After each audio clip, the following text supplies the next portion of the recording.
मैं अधनंगा पड़ा हूँ। मेरे पूरे शरीर पर काटने और खरोंच के निशान हैं। सफ़ेद चादरें मेरे खून से काफ़ी लाल हो गई थीं। घुप अंधेरे में बस एक मोमबत्ती की लौ झिलमिला रही थी। उसकी आवाज़ दर्द से कराह रही थी। अरे आराम से, मुझे बहुत दर्द हो रहा है। हर सांस के साथ उसकी पीठ में एक तीखी लहर उठ रही थी। मैं कांपते हाथों से उसे सहारा दे रही थी और मेरे होठों से अनजाने में निकल गया, क्या इसे धीरे धीरे करना मज़ेदार है? इसे ज़ोर से करना ज़्यादा मज़ेदार है। उस पल मेरी आंखों में आंसू थे, पर मेरे दिल में एक अजीब सी जिद थी। मुझे नहीं पता था कि ये शब्द जो मैंने उसके दर्द को कम करने के लिए कहे थे, हमारी ज़िंदगी की सबसे बड़ी परीक्षा बन जाएंगे। आप सुन रहे हैं इश्क। आज हम आपको एक ऐसी कहानी सुनाने जा रहे हैं जो प्यार, दर्द और गलत फहमी के धागों से बुनी गई है। अपनी हेडफोन्स लगा लीजिए और इस कहानी में खो जाइए। और हाँ, अगर आपको हमारी कहानियाँ पसंद आती हैं तो चैनल को सब्सक्राइब करना ना भूलें। कहानी शुरू होती है दिल्ली की भागदौड़ भरी जिंदगी से, जहां राहुल, एक महत्वाकांक्षी आर्किटेक्ट, अपने सपनों को पंख दे रहा था। उसके दिल में कुछ कर गुजरने की आग थी और उसकी आंखों में चमक ऐसी थी जो किसी भी चुनौती को मात दे सकती थी। वहीं मुंबई की चकाचौंध में प्रिया, एक बेहद प्रतिभाशाली इंटीरियर डिजाइनर, अपने कलात्मक हुनर से लोगों के घरों को नया जीवन दे रही थी। वो शांत, संयमित और अपने काम के प्रति पूरी तरह समर्पित थी। नियति ने इन दोनों को बैंगलोर में एक बड़े कमर्शियल प्रोजेक्ट के लिए एक साथ ला दिया। पहली मुलाकात किसी रोमांटिक फिल्म के सीन से कम नहीं थी। राहुल अपनी धुन में मीटिंग रूम में देर से पहुंचा और प्रिया, जो पहले से ही इंतजार कर रही थी, अपनी भौहें चढ़ाए उसे देख रही थी। मिस्टर शर्मा, उम्मीद है आपकी घड़ी सही समय बता रही होगी, प्रिया ने अपनी शांत पर तीखी आवाज में कहा। राहुल ने मुस्कुराते हुए जवाब दिया, माफ कीजिएगा मिस वर्मा, दिल्ली की सड़कें अक्सर मुझे अपनी जिद पर अड़ा लेती हैं। इस छोटी सी नोकझोंक से ही एक अजीब सी केमिस्ट्री पनपी। शुरुआत में उनके बीच पेशेवर प्रतिद्वंद्विता हावी थी। राहुल अपनी बोल्ड डिजाइन और आधुनिक सोच के लिए जाना जाता था, जबकि प्रिया अपनी बारीकियों और क्लाइंट की भावनाओं को समझने की क्षमता के लिए। लेकिन जैसे जैसे वे साथ काम करते गए, उन्हें एक दूसरे की क्षमताओं का एहसास हुआ। घंटों तक डिज़ाइन पर बहस करना, देर रात तक कॉफ़ी पर प्रोजेक्ट की रूपरेखा तैयार करना और फिर बेंगलोर की खुशनुमा शामों में एक दूसरे के साथ शहर को एक्सप्लोर करना, ये सब उनकी दोस्ती को प्यार में बदल रहा था। लाल बाग के हरे भरे बगीचों में टहलते हुए, नंदी हिल्स की ठंडी हवाओं में एक दूसरे का हाथ थामे, उन्होंने महसूस किया कि ये सिर्फ दोस्ती नहीं, बल्कि उससे कहीं ज़्यादा गहरा रिश्ता था। राहुल की बेबाक हंसी और प्रिया की शांत मुस्कान एक दूसरे के पूरक थे। प्रोजेक्ट खत्म होते होते वे एक दूसरे के बिना अधूरे से लगने लगे थे। बेंगलोर उनका मिलन स्थल बन गया था, जहां उनके सपनों और प्रेम ने आकार लिया था। लेकिन जिंदगी के अपने प्लान थे। राहुल को दिल्ली में एक बड़ा अवसर मिला, एक ऐसा प्रोजेक्ट जो उसके करियर को नई ऊंचाइयों पर ले जा सकता था। प्रिया को भी मुंबई में एक प्रतिष्ठित फर्म से ऑफर आया। दूरियों का डर उनके प्यार के सामने बौना पड़ गया। उन्होंने लॉन्ग डिस्टेंस रिलेशनशिप का फैसला किया, ये जानते हुए कि ये आसान नहीं होगा। शुरुआत में सब ठीक था, वीडियो कॉल, वीकेंड पर मिलने की योजनाएं, एक दूसरे को सरप्राइज देना। उन्होंने हर संभव कोशिश की अपने रिश्ते को मजबूत बनाए रखने की। दिल्ली से मुंबई की उड़ानें उनके लिए आम बात हो गई थी। कभी राहुल प्रिया से मिलने मुंबई पहुंच जाता, तो कभी प्रिया दिल्ली के सड़कों पर राहुल का हाथ थामे घूमती नजर आती। वे एक दूसरे के परिवारों से मिले, दोस्तों से मिले और हर किसी ने उनकी जोड़ी को सराहा। लेकिन धीरे धीरे व्यस्तता और जिम्मेदारियों का बोझ उनके रिश्ते पर भारी पड़ने लगा। राहुल अपने नए प्रोजेक्ट में पूरी तरह डूब गया था। देर रात तक काम करना, मीटिंग्स, क्लाइंट डीलिंग्स, उसने अपनी सारी ऊर्जा उसी में झोंकती थी। प्रिया भी अपने काम में व्यस्त थी, लेकिन उसे राहुल की कमी हर पल खलती थी। उनकी बातचीत कम हो गई, वीडियो कॉल सिर्फ 5 मिनट के अपडेट तक सीमित रह गई और वीकेंड पर मिलने की योजनाएं अक्सर राहुल की व्यस्तता के कारण रद्द हो जाती थीं। एक दिन राहुल को कोलकाता में एक और बड़ा लेकिन बेहद चुनौतीपूर्ण प्रोजेक्ट मिला। ये प्रोजेक्ट उसके करियर का टर्निंग पॉइंट था, लेकिन इसमें जान झोंकनी पड़ती। उसने ये बात प्रिया को बताई।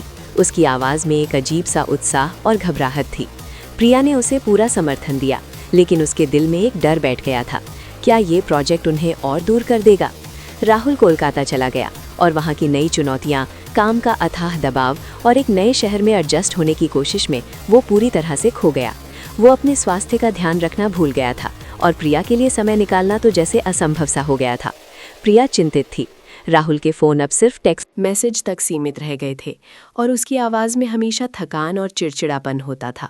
प्रिया ने फैसला किया कि वो राहुल को सरप्राइज़ देने कोलकाता जाएगी। उसने अपनी छुट्टियां ली, उसे बताए बिना टिकट बुक किया और एक दिन सुबह सुबह कोलकाता पहुंच गई। उसने राहुल को फ़ोन किया लेकिन उसने उठाया नहीं। प्रिया को पता था कि राहुल का अस्थायी ऑफिस कहाँ था। वो टैक्सी लेकर सीधे वहाँ पहुंची। ऑफिस एक पुरानी इमारत में था जो मरम्मत का इंतज़ार कर रही थी। अंदर का माहौल अस्त व्यस्त था। डिज़ाइन पेपर्स चारों ओर बिखरे हुए थे और कुछ इंजीनियर लैपटॉप पर झुके हुए थे। राहुल अपनी डेस्क पर बैठा था। उसकी पीठ कंप्यूटर स्क्रीन की ओर थी। वो किसी गहरी सोच में डूबा हुआ था और उसके चेहरे पर थकान साफ झलक रही थी। उसकी शर्ट पसीने से भीगी हुई थी और उसके बाल बिखरे हुए थे। प्रिया ने धीरे से दरवाज़ा खोला और अंदर दाखिल हुई। किसी ने उसे नोटिस नहीं किया। वो राहुल के पीछे जाकर खड़ी हो गई। उसके कंधे झुके हुए थे और वो एक हाथ से अपनी पीठ पकड़े हुए था। प्रिया ने धीरे से उसके कंधे पर हाथ रखा। राहुल चौंक गया और तेज़ी से मुड़ा। उसकी आंखों में पहले हैरानी थी, फिर खुशी और फिर एक अजीब सी शर्मिंदगी। प्रिया, तुम यहाँ क्या कर रही हो? उसने अपनी आवाज़ को सामान्य करने की कोशिश की, लेकिन उसकी आंखों में दर्द साफ दिख रहा था। मैं तुमसे मिलने आई हूँ राहुल, तुम कैसे हो? प्रिया ने उसकी आंखों में देखते हुए पूछा। राहुल ने एक फीकी मुस्कान दी। ठीक हूँ, बस काम का थोड़ा स्ट्रेस है। प्रिया ने देखा कि वो मुश्किल से सीधा खड़ा हो पा रहा था। ठीक नहीं हो तुम, मुझे बताओ क्या हुआ है? प्रिया ने जोर दिया। राहुल बताया कि पिछले कुछ दिनों से उसकी पीठ में भयंकर दर्द है, शायद लगातार घंटों बैठने और तनाव के कारण। उसने दर्द निवारक गोलियां ली थीं, पर कोई खास फर्क नहीं पड़ा था। प्रिया ने उसे अपने साथ चलने को कहा। चलो, तुम्हें डॉक्टर के पास ले चलती हूँ। राहुल ने मना किया। नहीं प्रिया, अभी बहुत काम है, मीटिंग है, मैं बाद में देख लूँगा। प्रिया को गुस्सा आ गया। बाद में कुछ नहीं होगा, पहले अपना ध्यान रखो। ऐसे काम कैसे करोगे? उसने देखा कि राहुल के चेहरे पर दर्द की एक लहर दौड़ गई। वो मुश्किल से ही अपनी कुर्सी से उठ पाया। तुम बैठो। प्रिया ने उसे वापस कुर्सी पर बिठाया। उसने अपने बैग से एक आयुर्वेदिक दर्द निवारक बाम निकाला जो उसकी माँ ने हमेशा साथ रखने को कहा था। मैं तुम्हारी पीठ पर लगा देती हूँ, शायद इससे थोड़ा आराम मिले। राहुल ने झिझकते हुए हामी भरी। प्रिया ने धीरे से उसकी शर्ट ऊपर की। उसकी पीठ पर मांसपेशियों में तनाव साफ दिख रहा था। प्रिया ने बाम हाथों में लिया और धीरे धीरे उसकी पीठ पर मलने लगी। बाम ठंडा था और राहुल की दर्द भरी मांसपेशियों को छूते ही वो सहर उठा। अरे आराम से, मुझे बहुत दर्द हो रहा है। राहुल दर्द से कराह उठा। उसकी आवाज़ में एक गहरी पीड़ा थी। प्रिया ने देखा कि उसकी आंखों में आंसू छलक आए थे। वो जानती थी कि राहुल कितना मजबूत है और दर्द को शायद ही कभी जाहिर करता है। ये दर्द ज़रूर असहनीय होगा। प्रिया ने अपनी उंगलियों का दबाव थोड़ा कम किया, पर उसे पता था कि सिर्फ सतह पर बाम लगाने से कुछ नहीं होगा। अंदर तक पहुंचने के लिए थोड़ा दबाव तो देना ही होगा। प्रिया ने गहरी सांस ली। उसे राहुल की इस हालत पर गुस्सा आ रहा था। खुद पर गुस्सा आ रहा था कि वो इतनी दूर थी, और राहुल पर गुस्सा आ रहा था कि उसने अपनी सेहत का इतना ख्याल क्यों नहीं रखा। उसका प्यार, उसकी चिंता, उसकी हताशा सब मिलकर एक अजीब सी भावना में बदल गई थी। क्या इसे धीरे धीरे करना मज़ेदार है, इसे जोर से करना ज़्यादा मज़ेदार है? प्रिया ने अनजाने में ही लगभग फुसफुसाते हुए कहा, लेकिन उसकी आवाज़ में एक दृढ़ता थी। वो राहुल को सिर्फ शारीरिक दर्द से नहीं, बल्कि उस मानसिक बोझ से भी उभारना चाहती थी जिसने उसे इतना कमज़ोर कर दिया था।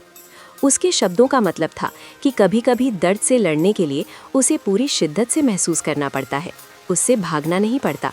ये सिर्फ बाम लगाने की बात नहीं थी, ये उनके रिश्ते की बात थी, उनकी जिंदगी की चुनौतियों की बात थी। राहुल की प्रतिक्रिया धीमी थी। उसने अपनी गर्दन मोड़कर प्रिया को देखा। उसकी आंखों में एक अजीब सा भाव था, हैरानी, दर्द और फिर कुछ समझदारी। उसी पल ऑफिस का एक जूनियर इंजीनियर जो चाय लेने गया था वापस आया और दरवाजे पर खड़ा हो गया। उसने प्रिया के आखिरी शब्द सुने थे और उसकी आंखों में एक अजीब सी चमक थी, जैसे उसने कुछ ऐसा सुन लिया हो जो उसे सुनना नहीं चाहिए था। प्रिया ने उसे देखा और तुरंत बाम लगाना बंद कर दिया। राहुल भी असहज हो गया। जूनियर इंजीनियर ने मुस्कुराते हुए कहा, सर चाय लाऊं? और बिना किसी जवाब का इंतजार किए वो तेजी से चला गया। उस पल हवा में एक अजीब सा तनाव फैल गया। राहुल ने अपनी शर्ट नीचे की और सीधा होकर बैठ गया। तुमने ये क्या कहा प्रिया? उसकी आवाज़ में थोड़ी नाराज़गी थी। प्रिया ने गहरी सांस ली। मैं तुम्हारे दर्द की बात कर रही थी। राहुल, तुम अपनी सेहत को ऐसे नज़रअंदाज कर रहे हो? तुम्हें पता है कि अगर तुम ऐसे ही काम करते रहे तो क्या होगा? ये सिर्फ पीठ दर्द नहीं है, ये तुम्हारी जिंदगी है और तुम इससे इतनी आसानी से हार मान लेते हो। तुम्हें इससे लड़ना होगा, चाहे वो दर्द कितना भी ज्यादा क्यों ना हो। राहुल ने कुछ देर तक प्रिया की आंखों में देखा। उसकी आवाज़ में जो गुस्सा था वो दर्द और चिंता का मिश्रण था। उसने धीरे से कहा, मुझे पता है प्रिया, मैं जानता हूँ, पर ये प्रोजेक्ट ये बहुत बड़ा है। प्रिया उसकी बगल में ज़मीन पर बैठ गई। ये बड़ा है, मैं मानती हूँ, पर क्या ये तुम्हारी सेहत से बड़ा है, हमसे बड़ा है? तुम जानती हो जब तुम अपने आप को इतना खो देते हो काम में तो मुझे कितनी फिक्र होती है। मुझे लगता है कि मैं तुम्हें खो रही हूँ राहुल। ये दूरी, ये चुप्पी, ये सब मुझे अंदर से खोखला कर रहा है। प्रिया की आवाज़ भर्रा गई। राहुल ने अपना हाथ बढ़ाया और प्रिया का हाथ थाम लिया। माफ़ कर दो प्रिया, मैं जानता हूँ कि मैंने तुम्हें नज़रअंदाज किया है।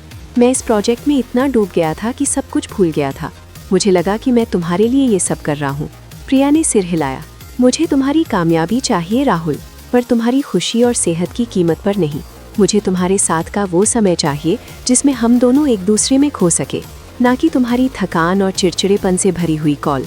उस दिन कोलकाता के उस पुराने ऑफिस में राहुल और प्रिया ने सिर्फ एक दूसरे का दर्द नहीं समझा, बल्कि अपने रिश्ते की गहराइयों को भी टटोला।